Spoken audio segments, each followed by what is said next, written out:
Mi primera y última cita en línea. Soy Mauricio, y lo que estoy a punto de contarles es una experiencia que desearía poder borrar de mi mente. Después de varios intentos fallidos en mis relaciones, decidí probar suerte en las citas en línea. Ahí fue donde conocí a Roxana, una mujer de cabello rojo y tatuajes que le daban un aire de rudeza intrigante. Rápidamente conectamos, y no pasó mucho tiempo antes de que ella me invitara a su apartamento para una noche de vino y queso. Llegué a su apartamento una tarde de viernes. El lugar tenía una atmósfera acogedora, con luces cálidas y una decoración que reflejaba su personalidad algo ruda. Después de un par de copas de vino, Roxana me dijo que se iba a dar una ducha rápida y que podía quedarme en la sala viendo una película mientras tanto. Me quedé solo, sintiéndome algo nervioso pero emocionado. Un poco más tarde, empecé a sentirme sediento, así que me dirigí a la cocina en busca de un vaso de agua. Abrí la nevera y, al intentar sacar unos cubitos de hielo, mi corazón se detuvo. En el fondo de la nevera, dentro de un frasco, había una cabeza humana, y a su alrededor varios globos oculares. Sentía que esos ojos me miraban fijamente. Sentí como el miedo me invadía, paralizándome momentáneamente. Mi mente estaba en blanco, lo único que sabía era que tenía que salir de allí cuanto antes. Con el corazón golpeando fuerte contra mi pecho, cerré la nevera con cuidado, temiendo hacer cualquier ruido que pudiera alertar a Roxana de mi descubrimiento. Sabía que tenía que pasar por la sala para llegar a la puerta de salida. Al llegar a la sala, me encontré con Roxana, que me miraba fijamente, envuelta en un plástico transparente, como el que se usa para protegerse de la lluvia. «Roxana, ¿por qué llevas eso puesto?», le pregunté, tratando de mantener la calma. Tranquilo, Mauricio. «Es para un juego. Siéntate y cierra los ojos», respondió con una sonrisa. No podía ver una de sus manos. La mantenía oculta detrás de su cuerpo, y eso me puso aún más nervioso. «¿Qué está pasando?» «Te noto algo inquieto», dijo ella mientras sus ojos se desviaban hacia el suelo. Fue entonces cuando lo vi. Las marcas de mis pisadas mojadas se extendían desde la cocina hasta la sala, delatándome. Ella sabía que había visto lo que había en la nevera. Ella me observó, con una expresión inmutable. «¿Qué está pasando?» «Te noto algo inquieto», dijo con una calma que contrastaba agudamente con la turbulencia de mis pensamientos. Sus ojos habían cambiado, eran penetrantes, se desviaron hacia el suelo, siguiendo algo que yo aún no había notado. Fue entonces cuando lo vi, un rastro revelador que me seguía desde la cocina. Las marcas de mis pisadas mojadas se extendían claramente por el suelo de madera, desde el frigorífico hasta la sala. En ese instante, comprendí que no había manera de ocultar lo que había visto. Ella ya sabía que yo había descubierto su macabro secreto. La atmósfera se tensó aún más, si eso era posible. Mi mente estaba cargada de miedo. Roxana, aún envuelta en ese plástico transparente, me miraba fijamente, evaluando mi reacción, calculando su próximo movimiento. La revelación de que ella estaba consciente de mi descubrimiento añadió una capa adicional de terror a la situación. Mis opciones parecían reducirse a cada segundo que pasaba bajo su escrutinio penetrante. Mi instinto de supervivencia se activó. Tenía que salir de allí de inmediato. Comencé a correr hacia la puerta. Roxana gritó: «No vas a salir de aquí nunca». De repente Roxana gritó: «Jorge, ven rápido». Con el corazón latiendo furiosamente y el aliento entrecortado, me lancé hacia la salida sin pensarlo dos veces. Sentí un golpe intenso sobre mi hombro derecho, pero lo ignoré. Mi única preocupación era poner tanta distancia como fuera posible entre Roxana y yo. Al llegar a la puerta principal del apartamento, la abrí de un tirón, casi arrancando las bisagras, y me precipité hacia el pasillo, con el eco de mis propios pasos retumbando en mis oídos. Sin siquiera considerar la opción del ascensor, me dirigí directamente a las escaleras de emergencia. Comencé a bajarlas saltando de 2 en 2 escalones, impulsado por la adrenalina y el terror. Cada paso resonaba con un eco siniestro en el hueco de la escalera. Justo cuando me sentía a punto de alcanzar un respiro, mi pie derecho se torció violentamente en un escalón mal calculado. Un dolor agudo me atravesó el tobillo, pero el miedo me empujó a seguir adelante. Detrás de mí, los pasos se intensificaban, sonando cada vez más cerca. Alguien me seguía, y lo hacía con una velocidad que helaba la sangre. Mi respiración se mezclaba con los sonidos de la persecución en una cacofonía que parecía anunciar mi destino. Cuando llegué al vestíbulo del edificio, un nuevo horror me esperaba. De repente, todas las luces se apagaron, sumiendo todo en una oscuridad total. Mi corazón se detuvo por un momento, y el pánico se apoderó completamente de mí. Las luces de emergencia, que deberían haberse encendido, estaban inexplicablemente apagadas, dejándome en una total oscuridad. Con los ojos desesperadamente tratando de ajustarse a la oscuridad, me moví a tientas hacia adelante, guiado únicamente por la fe y el débil resplandor que empezaba a delinearse en la distancia. Era la luz proveniente de la recepción. Me arrastré hacia ella, cada movimiento lleno de temor, esperando en cualquier momento sentir una mano sobre mi hombro. El recepcionista me observó con confusión. Cuando finalmente irrumpí en la recepción, mi apariencia desaliñada y mi expresión de terror puro probablemente contando más historias de las que mis palabras podrían explicar. Mi entrada abrupta y mi estado evidentemente aterrado le dejaron claro que algo muy malo estaba sucediendo. «Necesito un taxi, ahora», le grité, y salí corriendo del edificio. Afuera, encontré un taxi estacionado y me metí de un salto, sin mirar atrás. «Lléveme al hospital, rápido», le pedí al conductor. Mientras nos alejábamos, sentí que el dolor en mi tobillo y el hombro era más real que nunca. Me preguntaba si el hombre que me perseguía era real o si Roxana también me seguía. ¿Qué clase de juego enfermizo era este? Llegué al hospital, donde me atendieron de inmediato. Me diagnosticaron un esguince en el tobillo y una herida punzante profunda en el hombro. Me dijeron que por 1 centímetro me salvé de que me perforaran el pulmón. Mientras me trataban, mi mente no podía dejar de volver a esa noche.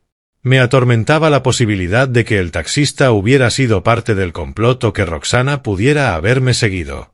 Desde aquel día, juré no volver a usar aplicaciones de citas. La experiencia me había enseñado que detrás de una pantalla, las apariencias engañan y que la curiosidad puede llevarnos a enfrentar horrores inimaginables. Lo que pasó con Roxana sigue siendo un misterio para mí, pero lo que sé con certeza es que esa noche me cambió para siempre. Mi encuentro en Tinder con Yoye. Ser un ingeniero poco sociable tenía sus ventajas y desventajas. Mis días pasaban en una rutina de trabajo y soledad que había aprendido a tolerar, incluso a disfrutar. Sin embargo, todo cambió cuando decidí que, tal vez, podría intentar ser un poco más abierto a nuevas experiencias. Fue entonces cuando me inscribí en Tinder, con la esperanza de encontrar una conexión que rompiera la monotonía. No pasó mucho tiempo antes de que coincidiera con Yoye, cuyo nombre real era Yolanda Yelina. Era una chica de 28 años, un poco excéntrica, pero había algo en su sonrisa que me hizo pensar que podría haber algo más. Decidimos encontrarnos para cenar en un pequeño restaurante cerca de mi casa. La cena fue bastante agradable. Yoye era fascinante, con historias sobre viajes y aventuras que me hacían sentir que estaba viviendo en una burbuja comparado con su vida. Me sentí atraído por su energía y su personalidad desbordante. Sin embargo, a medida que la noche avanzaba, se hizo evidente que los taxis no estaban disponibles para llevarla de vuelta a su casa. Las opciones eran pocas y no me parecía bien dejarla sola a altas horas de la noche. Así que, con cierta vacilación, la invité a quedarse en mi apartamento. Una vez en mi casa, decidimos ver una película en el sofá de la sala para terminar la noche con un toque relajante. Elegimos una comedia ligera, y mientras las risas ocasionales llenaban el ambiente, me sentía cada vez más cómodo en su compañía. Fochis, mi gata, se acurrucó en sus piernas, ronroneando suavemente, lo que parecía ser una señal de aprobación para nuestra invitada. Cuando la película terminó, se notaba el cansancio en los ojos de Yoye. La llevé al cuarto de invitados, un pequeño espacio acogedor que tenía preparado para este tipo de situaciones.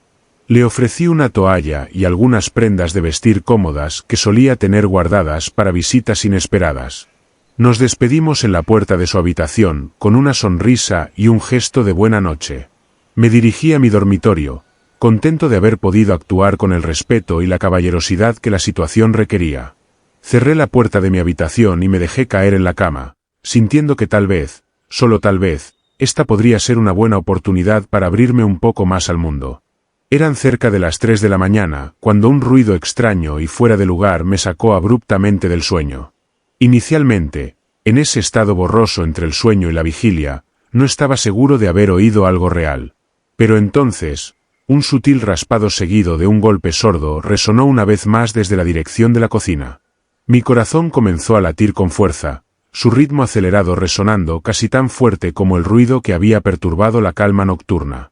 Lo primero que pensé es que podría ser un ladrón.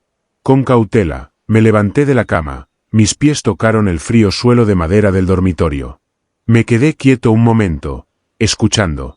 Otro sonido, esta vez como el chocar suave de metal contra cerámica, confirmó que algo o alguien estaba definitivamente allí. Cada músculo de mi cuerpo se tensó, la adrenalina comenzó a correr por mis venas mientras la realidad de la situación empezaba a clarearse en mi mente. Avancé lentamente hacia la puerta de mi dormitorio, mi respiración contenida en un esfuerzo por no hacer ruido. Abrí la puerta con cuidado, asegurándome de que no chirriara y revelara mi posición.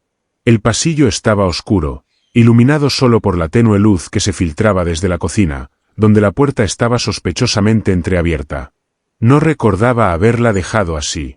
Con pasos medidos y silenciosos, me moví hacia la cocina, mi cuerpo tenso y preparado para cualquier cosa.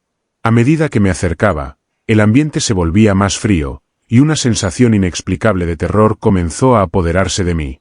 Al llegar a la entrada, me detuve un momento, reuniendo el coraje para asomarme. El corazón me latía desbocado, palpitando en mis oídos tan fuerte que casi ahogaba los demás sonidos de la casa. Finalmente, me incliné ligeramente para mirar a través de la rendija que dejaba la puerta parcialmente abierta. Lo que vi al otro lado me heló la sangre. La luz tenue de la luna que entraba por la ventana de la cocina iluminaba una escena que parecía sacada de una pesadilla. Las sombras bailaban en las paredes, mientras una figura se movía con una fluidez casi sobrenatural. Era un espectáculo que desafiaba toda lógica y razón, un momento surrealista que se grabó en mi mente con una claridad escalofriante. Al mirar a través de la rendija de la puerta, la escena ante mis ojos era tanto inquietante como inexplicable. Yoye, la chica que horas antes parecía encantadora y llena de vida, estaba completamente desnuda en el centro de mi cocina. Su pequeño cuerpo, de no más de 152 centímetros, se revelaba bajo la luz mortecina, mostrando detalles que mi mente tardaba en procesar. Su piel, pálida bajo el tenue resplandor de las velas, estaba cubierta con tatuajes oscuros y complejos. Calaveras entrelazadas y símbolos que evocaban algún tipo de culto demoníaco adornaban su espalda y brazos, formando un tapiz viviente de arte oscuro que nunca había notado antes. A su alrededor, el suelo estaba meticulosamente decorado con velas, cada una encendida y colocada con precisión para formar un círculo perfecto que delineaba un pentagrama. La luz de las llamas parpadeaba, proyectando sombras danzantes que hacían que los tatuajes de Yoye parecieran moverse serpenteantes sobre su piel. En el centro exacto de este círculo infernal, mi querida gatita, Fochis, yacía inmóvil. Su pequeño cuerpo se veía frágil y debilitado, acostada sobre su costado con los ojos apenas abiertos y mirando hacia la nada, respirando débilmente. La visión de ella, tan vulnerable y atrapada en un acto tan perturbador, me llenó de un terror y una angustia insoportables. Mi corazón latía descontroladamente, bombeando el pánico por cada centímetro de mi cuerpo mientras una mezcla de miedo y urgencia de protegerla me consumía. Alrededor del pentagrama, las sombras lanzadas por las velas creaban una atmósfera aún más siniestra, casi como si el mismo aire estuviese cargado de una maldad palpable. El suave crujir de la cera al derretirse era el único sonido, un susurro constante que acompañaba el ritual macabro que se desarrollaba ante mí. Este cuadro dantesco, en el corazón de mi propio hogar, me paralizaba y a la vez me impulsaba a actuar. Con cada paso que daba hacia el pentagrama, sentía más fuerzas para seguir. No debía dejar a mi querida Fochis en medio de aquella situación espantosa. A medida que me acercaba, el sonido de mi propia respiración se mezclaba con el leve sonido de las llamas de las velas, y cada crujido de la madera bajo mis pies parecía alarmantemente alto en el silencio de la noche. Cuando finalmente me encontraba a solo unos pasos de entrar al círculo, Yoye levantó la vista bruscamente hacia mí. El cambio en sus ojos fue lo más perturbador que había presenciado. Aquellos ojos que en la cena brillaban con un brillo juguetón y curioso, ahora estaban oscurecidos, teñidos de un horror profundo y antinatural. Parecían vacíos de humanidad, llenos de una maldad pura que distorsionaba su rostro hasta hacerlo irreconocible. Era como mirar dentro de un abismo, un lugar donde la bondad y la razón habían sido devoradas por algo primordial y oscuro. De su garganta brotó un gruñido gutural, un sonido grave y amenazante que resonó contra las paredes de la cocina, vibrando en el aire con una intensidad que me hizo estremecer. La voz de Yoye se escuchaba distorsionada y casi demoníaca, no parecía pertenecer a la chica que había conocido apenas unas horas antes. Era un sonido que no debería surgir de un ser humano. Sentí que era algo escalofriante, sentí que la situación había cruzado los límites de lo normal. La duda me asaltó por un momento, planteándome la posibilidad de que Yoye estuviera poseída por alguna entidad maligna, o que simplemente hubiese perdido la razón de una manera espectacular y terrorífica. Sin embargo, más allá de la conmoción y el miedo, sabía que debía actuar. No era la misma persona con la que había cenado, eso era evidente. Pero, poseída o no, mi prioridad era clara: rescatar a Fochis de aquel ritual oscuro en el que estaba atrapada. A pesar de su apariencia delgada y frágil, Yoye se lanzó hacia mí con una ferocidad y fuerza que desafiaban toda lógica. Su cuerpo, que minutos antes parecía meramente humano, ahora exhibía una potencia que parecía alimentada por algún tipo de energía oscura. Con un rápido movimiento, me empujó con una fuerza que no parecía corresponder a su estatura. Mis pies se deslizaron sobre el suelo de la cocina y casi perdí el equilibrio, tambaleándome para tratar de mantenerme de pie. Me recuperé con rapidez, impulsado por la adrenalina y el instinto de protección hacia Fochis. Extendí mis brazos, tratando de sujetar a Yoye para calmarla o detenerla, intentando hacerlo con cuidado para no herirla. Sin embargo, mis intentos fueron en vano. Aunque mi intención era solo contenerla, cada movimiento que hacía parecía inútil frente a su fuerza inexplicable. En un segundo intento de detenerla, Yoye reaccionó con una violencia aún mayor. Agarró mis brazos con una fuerza descomunal, y antes de que pudiera reaccionar, me levantó del suelo como si no pesara más que un muñeco de trapo. La facilidad con la que me manejaba era aterradora. En un movimiento fluido y poderoso, me lanzó contra la pared de la cocina.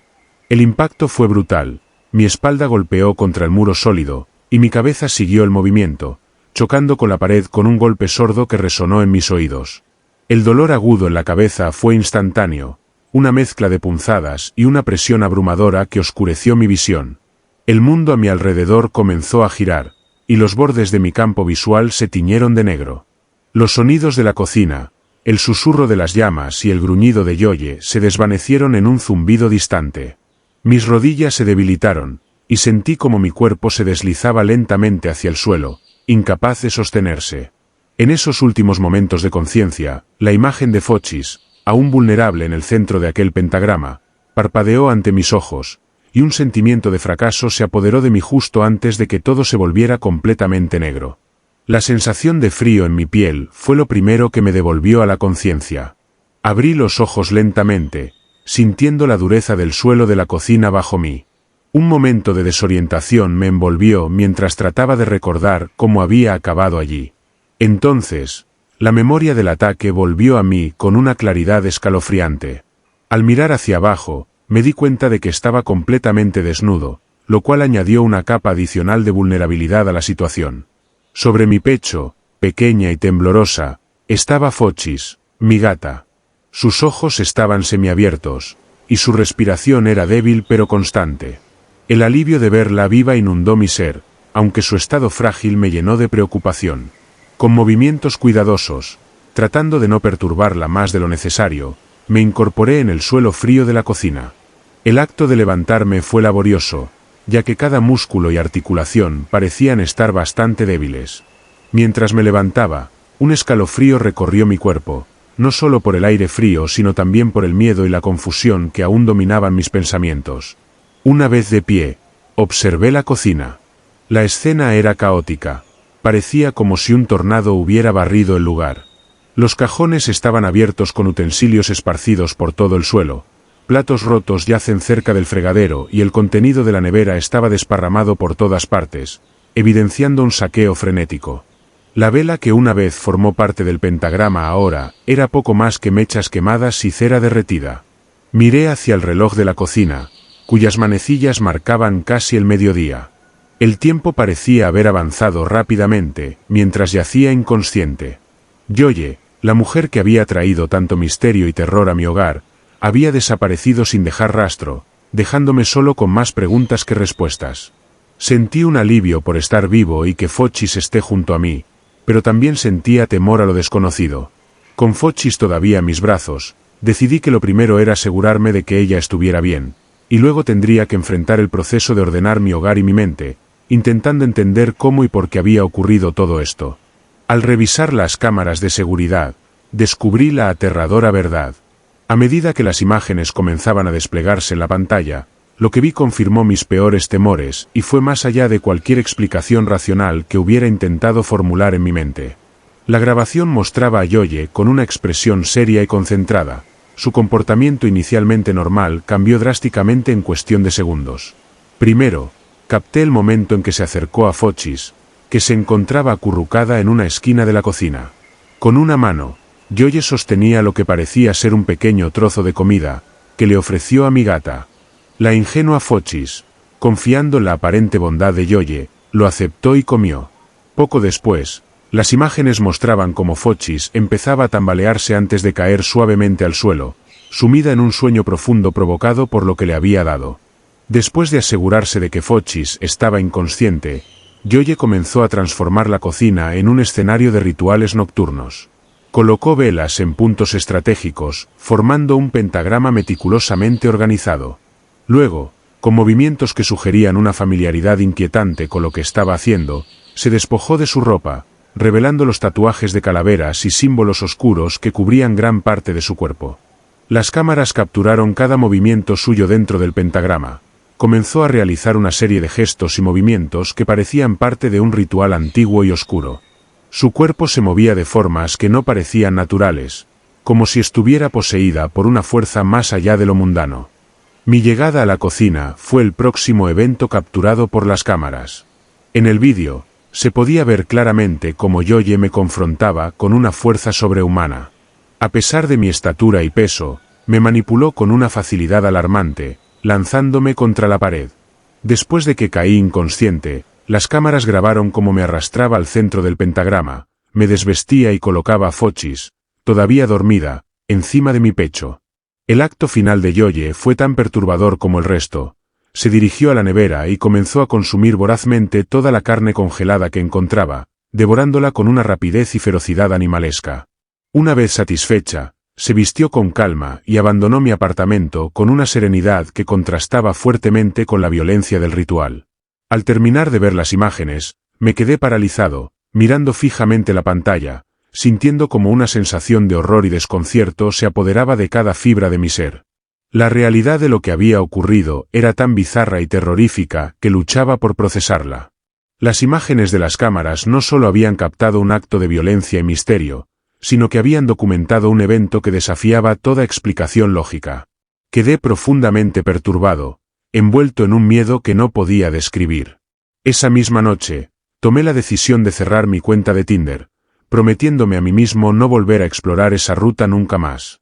La experiencia me había marcado de manera indeleble, dejando una cicatriz emocional que servía como un sombrío recordatorio de que lo desconocido puede ser infinitamente más aterrador de lo que uno podría imaginar alguna vez.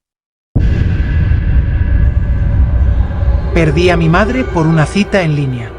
Me llamo Andrés y soy economista. Tenía una vida estable y sin sobresaltos, hasta que la monotonía me empujó a buscar emociones fuera del hogar. Estaba casado con Karina, una profesora de inglés 12 años menor que yo. Llevábamos apenas un año de matrimonio, pero la rutina ya había minado la chispa que solíamos tener. Cometí el error de coquetear con Wendy, una amiga cercana de Karina. Wendy me dejó claro que no estaba dispuesta a traicionar a su amiga. Entonces, decidí explorar nuevos horizontes. Fue así como creé una cuenta en Tinder, buscando algo de emoción que me hiciera sentir vivo de nuevo. Fue allí donde conocí a Dulce, una chica encantadora y seductora, con quien tuve varios encuentros. Salimos a restaurantes y, eventualmente, terminamos en un hotel alejado de la ciudad. Esos momentos eran mi escape de la realidad. Pero el precio de mis actos no tardó en llegar. Karina me descubrió y, en lugar de enfrentarlo abiertamente, decidió utilizar esta información en mi contra. Me extorsionaba cada mes con una suma considerable de dinero, amenazando con hacer públicos los vídeos de mis encuentros con Dulce.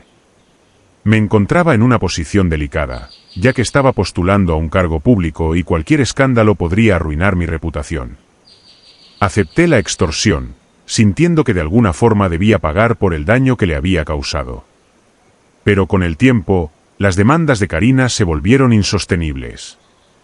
Mi situación financiera se deterioró rápidamente.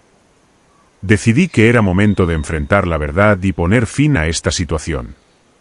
Con el propósito de limpiar mi conciencia y liberarme de sus exigencias, acudí al registro civil para obtener el acta de matrimonio y utilizarla como parte de mi denuncia. Fue entonces cuando mi mundo comenzó a desmoronarse. No había ningún registro de nuestro matrimonio. Al principio pensé que se trataba de un error administrativo, pero al buscar más información descubrí que Karina no existía oficialmente. Su nombre pertenecía a una mujer que había fallecido hace 40 años. Desesperado, intenté encontrar respuestas. Quería entender con quién me había casado realmente. Mi investigación me llevó a una serie de callejones sin salida y verdades perturbadoras. No sabía quién era la mujer con la que había compartido mi vida, y la incertidumbre me atormentaba. El clímax de mi pesadilla comenzó un día lluvioso cuando mi teléfono sonó con un mensaje inesperado de mi madre. Su texto, breve y aparentemente inocuo, decía: "Y voy de viaje con Karina, te veremos pronto". Las palabras me golpearon con la fuerza de un tren. ¿Cómo podía estar de viaje con Karina, la misma mujer que me había extorsionado y manipulado? El pánico se apoderó de mí. Comencé a marcar frenéticamente el número de mi madre, pero cada intento terminaba en la misma respuesta desoladora: su teléfono estaba apagado. Movido por un impulso de urgencia, corrí al aeropuerto, esperando interceptarlas antes de que pudieran abordar algún vuelo hacia un destino desconocido. Recorrí terminales, pregunté en mostradores y abordé a personal de seguridad con una foto de mi madre, pero fue en vano. No había registro de ellas, ni siquiera un indicio de su presencia. Cada minuto que pasaba, mi desesperación crecía, alimentando la tormenta de incertidumbre y miedo que se arremolinaba dentro de mí. Con la esperanza desvaneciéndose y el corazón palpitando en mi pecho, me dirigí a la estación de policía más cercana. Allí, entre sollozos y palabras entrecortadas, presenté una denuncia por la desaparición de mi madre. Los oficiales tomaron nota, pero sus miradas pesimistas no hicieron más que intensificar la sensación de impotencia que me envolvía. Días después, cuando cada rincón de mi casa me recordaba a mi madre y la desesperanza comenzaba a sentarse, recibí un mensaje de audio que me hizo saltar del sofá. Era la voz de mi madre, tranquila pero inexplicablemente distante, diciendo que estaba bien y que simplemente estaba de viaje con Karina. Antes de que pudiera asimilar sus palabras, un nuevo mensaje llegó a mi teléfono, esta vez de Karina. Su texto era una clara advertencia: si quieres volver a ver a tu madre, deja de buscarla y no hagas más denuncias. Ella volverá a casa, siempre y cuando no intervengas. Estos mensajes, en lugar de aliviar mi angustia, la amplificaron. Ahora no solo temía por la seguridad de mi madre, sino que también me enfrentaba a la posibilidad de perderla para siempre si desobedecía las amenazas veladas de Karina. Me encontraba atrapado en una red de manipulación y misterio, sin saber cómo proteger a mi madre ni cómo liberarnos de las garras de una mujer cuya verdadera identidad y motivaciones permanecían envueltas en sombras. Un mes después, mi madre volvió a aparecer, pero en circunstancias inquietantes. Un taxista la encontró deambulando, desorientada y perdida en una calle de la ciudad. La llevó a la policía, y fue allí donde me notificaron. Corrí a la estación con la esperanza de abrazarla, de decirle que todo estaría bien. Pero al llegar, La vi sentada en una silla de metal, mirando al vacío, ajena a mi presencia. Cuando intenté abrazarla, ella se echó hacia atrás, asustada, como si yo fuera un extraño. Sus ojos, antes llenos de calidez y reconocimiento, estaban vacíos, oscuros. No me reconocía, no sabía quién era. Traté de hablarle, de hacerle recordar, pero cada palabra parecía perderse en el abismo de su mente. Lo que había hecho Karina en el mes que estuvo desaparecida había dejado a mi madre en un estado de amnesia profunda, como si una parte esencial de su ser hubiera sido arrancada. Era un alivio tenerla de vuelta, pero también un tormento. La mujer que tenía frente a mí no era la misma que había criado y amado durante toda mi vida. Estaba físicamente presente, pero su esencia, sus recuerdos, parecían haber sido borrados. No sé qué le hizo Karina durante ese tiempo, y quizás nunca lo sepa. Lo que sí sé es que la persona que he recuperado no es la misma que me había sido arrebatada. Y ahora, cada día es una lucha por reconstruir los fragmentos de una vida que ya no encajan en el mismo rompecabezas. Si te gustaron estos relatos, dale like, suscríbete y comparte. Mira a continuación estos relatos que también están muy interesantes.